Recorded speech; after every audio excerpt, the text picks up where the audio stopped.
Hello my dear students, how are you? I hope you are fine by the grace of Almighty Allah, and I am also fine by the grace of Almighty Allah. Alhamdulillah. Now, welcome to the excited, fervent and very important and interesting topic of English grammar, that is narration. Actually, narration is the most demanding topics of grammar, so we should understand very carefully. Okay, now let's get started.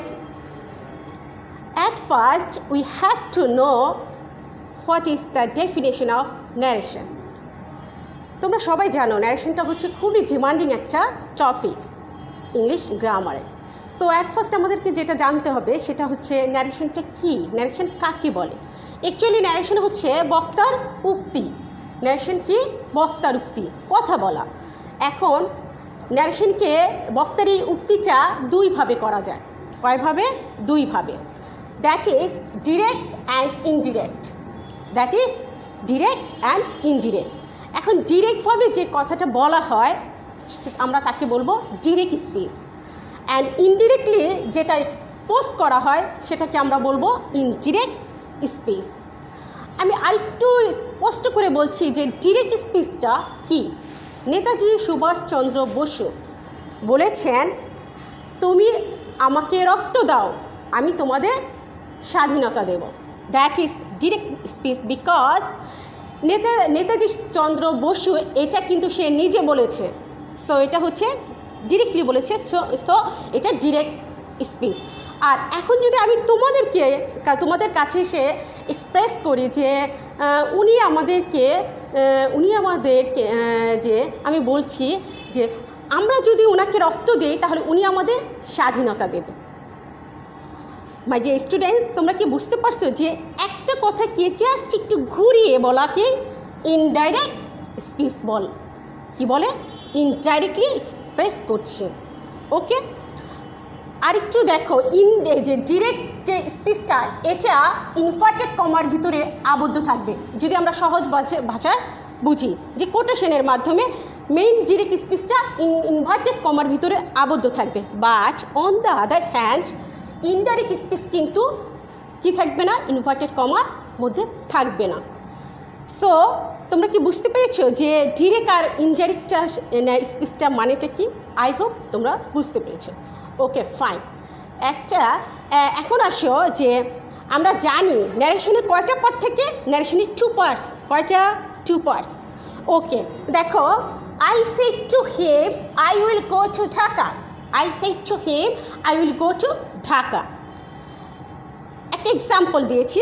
এখন এইখানে দেখো, I said to him, আমি এখানে একটা ডাক দিয়েছি, and I will go to Dhaka আরেকটা part. তো ফার্স্ট পার্ট হচ্ছে reporting verb and second part হচ্ছে রিপোর্টেড স্পিচ।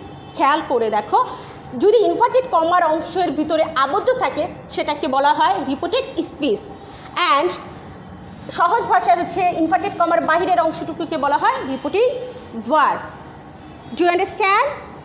দুটো পার্ট, একটা হচ্ছে রিপোর্টিং ভার্ব আর একটা হচ্ছে রিপোর্টেড স্পিচ। জানি ইনভার্টেড কমার ভিতরের অংশটুকুকে কি বলা হয়? Direct speech. এখন এই ডিরেক্ট স্পিচটাকে ইনডিরেক্ট আমরা কিভাবে করব? ইনডিরেক্ট যদি আমরা করতে চাই তখন আমাদের 5টি সেন্টেন্সে ইনডিরেক্ট করতে হবে। কয়টি সেন্টেন্সে? 5টি সেন্টেন্সে। খেয়াল করো, 5টি সেন্টেন্স হচ্ছে assertive, interrogative, imperative, objective and exclamatory. Direct speech থেকে ইনডিরেক্ট করার ক্ষেত্রে আমাদের 5টি সেন্টেন্সে করতে হবে। 1 assertive, 2 interrogative, 3 imperative, 4 objective and exclamatory.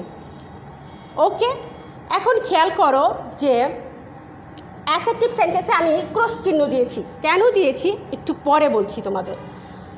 Interrogative চিহ্ন হিসেবে কি আমরা প্রশ্নবোধক চিহ্ন দিয়েছি। ইম্পারেটিভ সেন্টেন্স কী দিয়ে শুরু হয়? ভার্ব দিয়ে, you know. Objective sentence may Allah wish live long দিয়ে শুরু হয়, অ্যান্ড এক্সক্লামেটরি সেন্টেন্সে বিস্ময় সূচক এই সাইনটা থাকে। অফকোর্স তোমরা জানো। ওকে, একটা জিনিস খেয়াল করো, এটা একটু ক্লিয়ার করার জন্য যে দেখো, I want to play football. এখন আমি যে ডিরেক্ট থেকে ইনডিরেক্ট করবো, এক ফার্স্ট আমাকে সেন্টেন্সগুলো চিনতে হবে। কি করতে হবে? চিনতে হবে। সো আমি একটা এক্সাম্পল দিয়েছি, I want to play football. এই সেন্টেন্সটা কোন সেন্টেন্স এক্সপ্রেস করেছে সেটা আমাদের আগে বুঝতে হবে। খেয়াল করো, আই ওয়ান্ট টু প্লে ফুটবলে আমি কি ইন্টারোগেটিভ এখান থেকে ধরি? ইন্টারোগেটিভে কি এই চিহ্নটা আছে? নো, নাই। তাহলে এটা কি? এটা ইন্টারোগেটিভ সেন্টেন্স নয়। আবার দেখো, আই ওয়ান্ট টু প্লে ফুটবলে এই সেন্টেন্সটা কি ভার্ব দিয়ে শুরু হয়েছে? No, never. সো এটা ইম্পারেটিভ সেন্টেন্স নয়। আবার খেয়াল করো, may Allah wish live long ইত্যাদি দিয়ে কি এই সেন্টেন্সটা শুরু হয়েছে? নো, আমরা দেখতে পাচ্ছি না। তাহলে এটা কি? অপটেটিভ সেন্টেন্স নয়। আবার দেখো, এখানে কি সেন্টেন্সের লাস্টের দিকে কি বিষমসূচক কোনো সাইন আছে? নো, নাই। তাই আমরা এটাকে কি করব? এটা অবশ্যই এটা এক্সক্লামেটরি সেন্টেন্স নয়। তাহলে বাকি থাকে কি? একটা সেন্টেন্স, দ্যাট ইজ অ্যাসার্টিভ। বাকি থাকে কি? একটা সেন্টেন্স, দ্যাট ইজ অ্যাসার্টিভ। তাহলে এটা হচ্ছে অ্যাসার্টিভ সেন্টেন্স। তাহলে এটা কোন সেন্টেন্স? Assertive sentence. আবার আমি একটু রিভিউ বলছি। ইনডাইরেক্ট করার সময় অফকোর্স আমাদের এই 5টা সেন্টেন্সকে ফলো আপ করতে হবে। এই 5টা সেন্টেন্সের উপর ভিত্তি করে কি করা হয়? ইনডাইরেক্ট করা হয়। So assertive sentence, interrogative sentence, imperative sentence, optative sentence, exclamatory sentence যেভাবে শুরু হয় এই দিকটা আগে তোমাদের বুঝতে হবে। কি করতে হবে? আগে আন্ডারস্ট্যান্ড করতে হবে যে একটা সেন্টেন্সকে বুঝতে হবে যে আমার এই সেন্টেন্সটা কী বলছে, আমার এই সেন্টেন্সটা কি ইন্টারোগেটিভ না অপটেটিভ। এই সেন্টেন্সটাকে যদি ধরতে পারো তাহলে তুমি ইনডাইরেক্ট তোমার জন্য সহজ হবে। ওকে, আচ্ছা, এইবার অ্যাসার্টিভ সেন্টেন্স অ্যান্ড সব সেন্টেন্সে সেইডের পরিবর্তে রিপোর্টেড ভার্বটা কী হবে সে সম্পর্কে আমি তোমাদেরকে বলছি। সেটা হচ্ছে যখন অ্যাসার্টিভ সেন্টেন্সে রিপোর্টেড ভার্ব হবে সেইড অথবা টোল্ড। তোমরা সেইড ইউজ করতে পারো অথবা টোল্ড ইউজ করতে পারো, দুটোটার যে কোনো একটা ইউজ করতে পারো। অ্যান্ড ইন্টারোগেটিভে রিপোর্টেড ভার্ব হবে আস্কড। কী হবে? আস্কড। রিপোর্টেড ভার্ব হবে আস্কড। অ্যান্ড ইম্পারেটিভে হবে কমান্ড, রিকোয়েস্টেড, অর্ডার্ড। খেয়াল করো, ইম্পারেটিভ সেন্টেন্সে রিপোর্টেড ভার্ব হবে command, requested, ordered. And optative সেন্টেন্সে হবে উইশড, প্রেড। অপটেটিভ সেন্টেন্সে কী হবে? Wished, prayed. অ্যান্ড এক্সক্লামেটরি সেন্টেন্সে রিপোর্টেড ভার্ব হবে এক্সক্লেমড উইথ জয় অথবা এক্সক্লেমড উইথ সরো। এক্সক্লামেটরি সেন্টেন্সে রিপোর্টেড ভার্ব হবে exclaimed with joy and exclaimed with সরো। স্টুডেন্টস খেয়াল করো যে ডিরেক্ট স্পিচে যখন রিপোর্টিং ভার্বে সেইড থাকে তার পরিবর্তে আমরা কোন সেন্টেন্সে কোন রিপোর্টেড ভার্ব বসাবো এটা হচ্ছে সেইগুলি। তোমাদের এটা ভালো করে ফলো আপ করতে হবে। কি করতে হবে? ফলো আপ করতে হবে। বিকজ এই যে সেন্টেন্সে একটার সাথে আরেকটা গুলানো যাবে না। তুমি রিপোর্টেড ভার্বে যেখানে আমার আস্কড দরকার সেখানে তোমাকে আস্কড বসাতে হবে, যেখানে সেই চল দরকার সেখানে সেই চল বসাতে হবে, যেখানে কমন দরকার সেখানে কমন বসাতে হবে, আদারওয়াইজ ভুল হবে। ওকে, আচ্ছা, আমরা ন্যারেশনে কোন সেন্টেন্স দিয়ে কয়টা সেন্টেন্স দিয়ে ন্যারেশন ইনডাইরেক্ট করতে হয়, তারপর হচ্ছে রিপোর্টেড ভার্ব কী হবে, এগুলো আমরা ডিসকাশন করলাম। এখন আসো যে আমাদের ইনভার্টেড কমা, ডিরেক্ট স্পিচে ইনভার্টেড কমা থাকবে ন্যাচারালি, কিন্তু ইনডাইরেক্টলি কিন্তু তোমার ইনভার্টেড কমাটা থাকবে না, এটা উঠে যাবে। আমি লিখে দিলাম, এটা কি হবে? উঠে যাবে, উঠে যাবে। এখন এই ইনভার্টেড কমা উঠে গিয়ে কি বসবে? দেখো, অ্যাসার্টিভে বসবে দ্যাট। কি বসবে ইনভার্টেড কমার পরিবর্তে? দ্যাট। আর ইন্টারোগেটিভে ইনভার্টেড কমার পরিবর্তে ইফ অথবা ডাব্লিউএস কোশ্চেন, ইফ অথবা ডাব্লিউএস কোশ্চেন। অ্যান্ড ইম্পারেটিভ সেন্টেন্সে কী বসবে? ইনভার্টেড কমা উঠে গিয়ে টু অথবা নট টু বসবে, টু অথবা নট টু বসবে।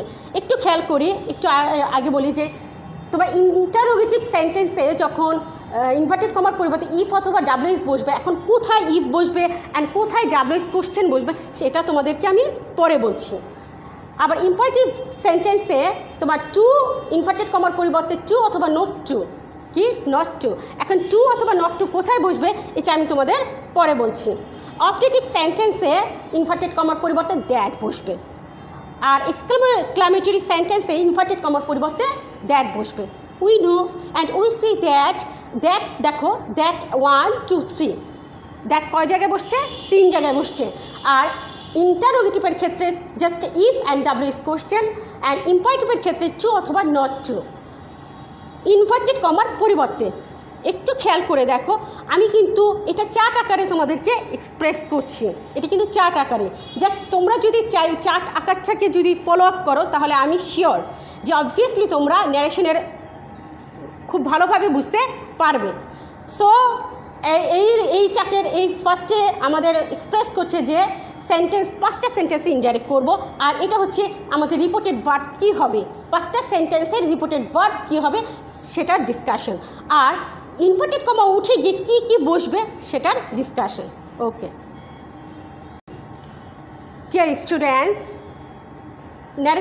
ন্যারেশন প্রত্যেকটা স্টুডেন্ট যে একটা ভয়, আই হোপ যে এই চারটা যারা ফলো করবে তাদের ভিতরে এই ভীতিটা কাজ করবে না। সো অ্যাট ফার্স্ট তোমাদেরকে ফলো আপ করতে হবে এই চারটা। আমি এই চারটা এগেইন অ্যান্ড এগেইন আমি তোমাদেরকে কী করেছি, রিভিউ করেছি।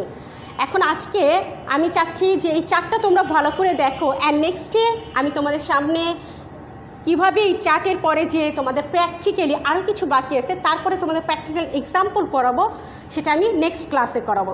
আজকে এই পর্যন্ত। ওকে, আল্লাহ হাফেজ।